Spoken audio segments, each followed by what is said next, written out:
Hey, salut les amis, j'espère que vous allez bien. On se retrouve aujourd'hui au château de Chalucé, qui est juste ici derrière moi. Nous avons la première tour. Le reste est plus loin sur la motte castrale. Donc nous sommes à la découverte de ce château grâce au Terra Aventura. On vous emmène avec nous. Le château de Chalucé a été édifié vers 1130 par deux chevaliers de la famille de Jonac, suzerain du vicomte de Limoges. Il s'agit probablement à l'origine d'un simple donjon protégé et d'un logis seigneurial dont il ne reste aujourd'hui aucun vestige visible. De part et d'autre de la tour Jeannette, le bas castrum était une véritable agglomération délimitée par une enceinte. Une vingtaine de chevaliers disposaient d'un logis qu'ils occupaient avec leur famille, leur personnel, leurs chevaux. Les Jonac restèrent co-seigneurs du castrum jusqu'à sa prise en main vers 1270 par Géraud de Mollemont. Issu d'une famille de chevaliers limousins, Gérard de Mollemont devint ministre de la vicomté de Limoges en 1262, puis s'impose comme conseiller des rois de France, Philippe le Hardi et Philippe le Bel vers 1273. Dans les années 1270 et 1280, à la place du premier château haut, il fait construire un nouvel édifice, le Château Neuf, résidence luxueuse dotée d'équipements défensifs performants. Chalucé exprime toute la puissance de son seigneur. Il est l'un des châteaux les plus remarquables du royaume, sans comparaison en Limousin en cette fin du XIIIe siècle. Du XIVe au XVIe siècle, la forteresse passe aux mains de mercenaires, de brigands et autres routiers sans scrupules, qui rançonnent les voyageurs et les paysans du secteur. Le plus célèbre d'entre eux fut Pierrot le Béarnais. Las, après de longues décennies, les consuls de Limoges chassèrent en 1594 une dernière troupe menaçante et ordonnèrent le démantèlement des fortifications déjà délabrées.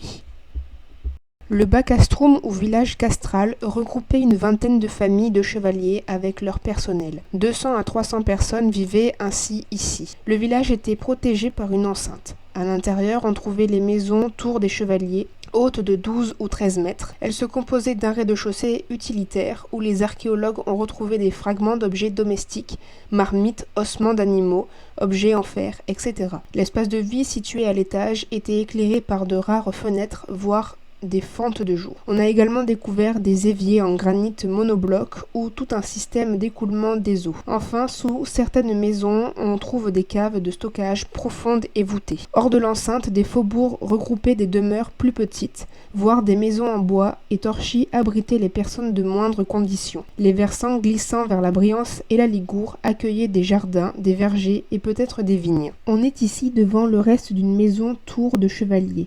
Ce mur de la maison constituait ainsi une partie de l'enceinte du village. On peut aisément imaginer la hauteur de l'habitation, 12 à 13 mètres. Celle-ci était composée d'un rez-de-chaussée et d'au moins 2 étages. On voit de grandes ouvertures et non des fenêtres de jour. Ce sont des fenêtres à cou-siège. À la base de celle-ci, un banc en pierre permettait de profiter de la lumière du jour. On peut considérer cet édifice comme le donjon, la tour maîtresse du bas castrum. Il s'agit d'une tour massive carrée de 8,10 mètres de côté, haute de presque 20 mètres, au mur épais à la base, de près de 2 mètres et munie d'un contrefort par face. L'entrée s'effectue au premier étage, à plus de 4 mètres de hauteur, par une porte que l'on atteignait grâce à un balcon extérieur en bois. Les 3 étages étaient desservis par d'abrupts escaliers de bois. Ils n'étaient éclairés que par des fentes de jour, qui ne sont sans aucun cas des archères, et ne comportaient aucune cheminée, pas même des latrines. Autant dire que ce donjon n'était guère habitable et servait essentiellement à l'affirmation du pouvoir seigneurial. Les étages sur plancher surmontaient un cul de basse-fosse. Ce dernier, à même la roche et totalement aveugle, n'était qu'un lieu de stockage pouvant, à l'occasion, servir de cachot. La fouille de cet espace a montré qu'il n'y avait ni souterrain ni silo dans cette partie basse. On ignore l'origine de l'appellation Jeannette, attestée depuis le XIXe siècle seulement, et que seules quelques légendes tentent d'expliquer.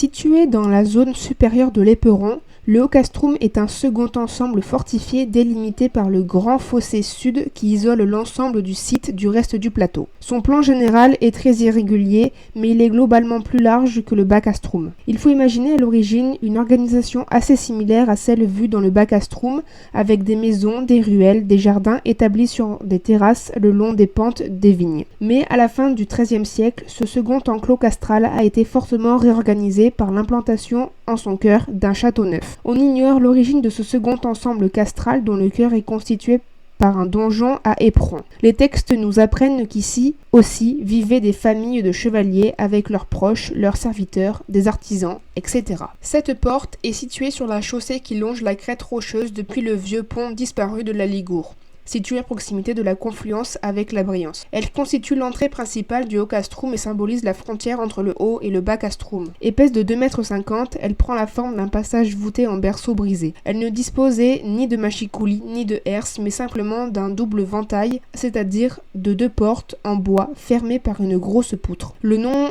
de porte du Capitaine n'est attesté que depuis le XIXe siècle.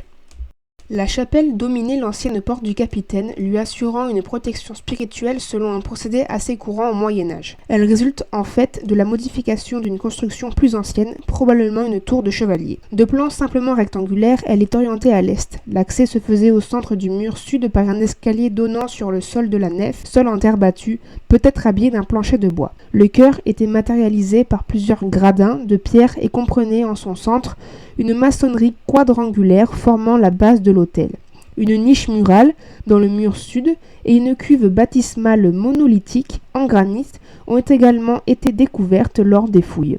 Cette façade a été consolidée par le conseil départemental en 2006. L'entrée principale de la forteresse était protégée par une barbacane avancée en éperon surmontée d'un chemin de ronde crénelé. Il faut imaginer que cette façade était flanquée de tours rondes à chaque angle, détruites en 1594 lors du démantèlement du château. Au centre, l'accès au château se faisait par une porte percée dans une haute tour porche en granit. De part et d'autre de la porte, par souci défensif, des fentes de jour éclairaient le rez-de-chaussée des vastes corps de logis, contrairement au premier étage doté de grandes fenêtres en arc brisé.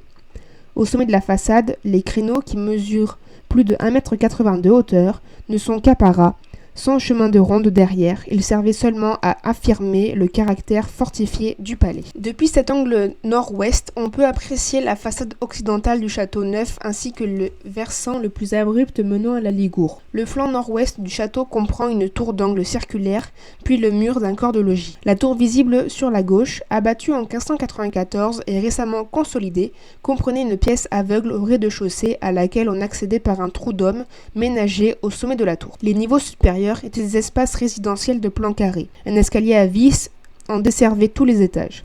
Des latrines existaient à chacun des niveaux. Cette tour était à la fin du XIIIe siècle aussi haute que la façade. À l'intérieur du château, les bâtiments entourant le donjon ont presque totalement disparu lors de l'effondrement de celui-ci en 1918.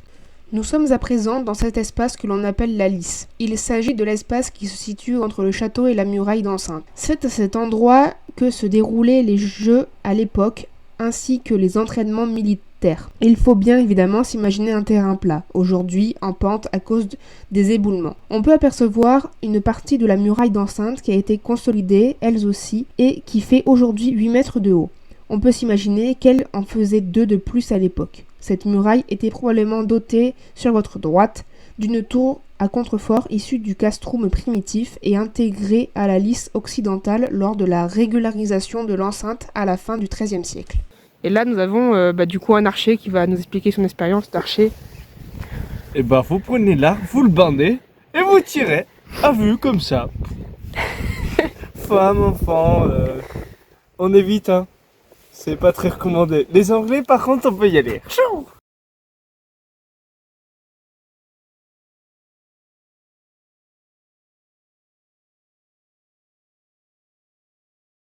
Lorsque Giraud de Molmont fit bâtir son château neuf à la fin du XIIIe siècle, il prit soin d'en abriter les divers bâtiments derrière une haute et massive courtine écran, 25 mètres de hauteur, 50 mètres de long, 3 mètres d'épaisseur. Elle servait véritablement de bouclier face au plateau sud sur lequel un ennemi potentiel pouvait placer des engins de jet. Elle était jadis flanquée de 3 tours, une à chaque angle et une troisième en forme d'amande, tour à bec au niveau de la cage métallique. Les archères cruciformes à étrier que l'on voit à 2/3 de sa hauteur étaient desservies par un couloir mural, une gaine à archère. Celui-ci permettait aux défenseurs d'être protégés et de se déplacer rapidement. Au sommet, on remarque encore quelques étriers d'archère qui se trouvaient dans les créneaux du chemin de ronde.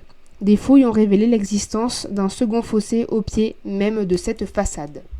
Le château neuf de Géraud de Molmont, édifié en seulement 10 ans, de 1270 à 1280, était un véritable palais fortifié, muni de tout le confort de son temps. Devant vous s'impose la masse élancée du donjon du Haut-Castrum. Sa base, plus ancienne, a été réutilisée dans le plan de la fin du XIIIe siècle et surélevée. La porte donnant sur le vide, à peu près à mi-hauteur, desservait en fait un balcon latéral dont on voit encore les trous de poutraison. Cette tour maîtresse, aujourd'hui haute de plus de 30 mètres, possédait encore avant 1918 un lieu de guet culminant à près de 40 mètres du sol de la cour. On accédait à la vaste cour où vous vous trouvez depuis la porterie principale par un passage voûté qui permettait de passer sous la chapelle, inséré entre le donjon et le grand logis à droite. Bon, les amis, c'est déjà la fin de cette vidéo. On a bien ri, nous, à la faire, c'était très drôle.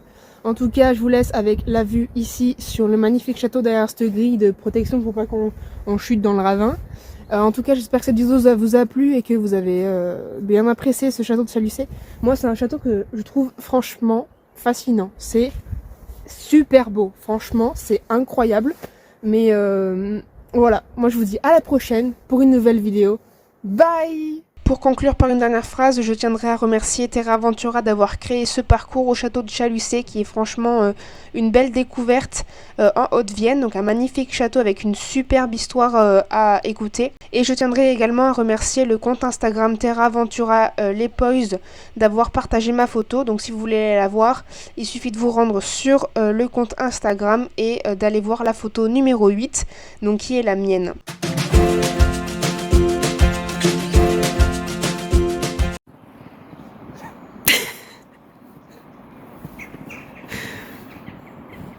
Du pain, s'il vous plaît. Du pain, s'il vous plaît. Va. Il me fait agresser! J'ai pas de pain, monsieur. J'ai pas de pain! Laisse-moi tranquille! Laisse-moi tranquille!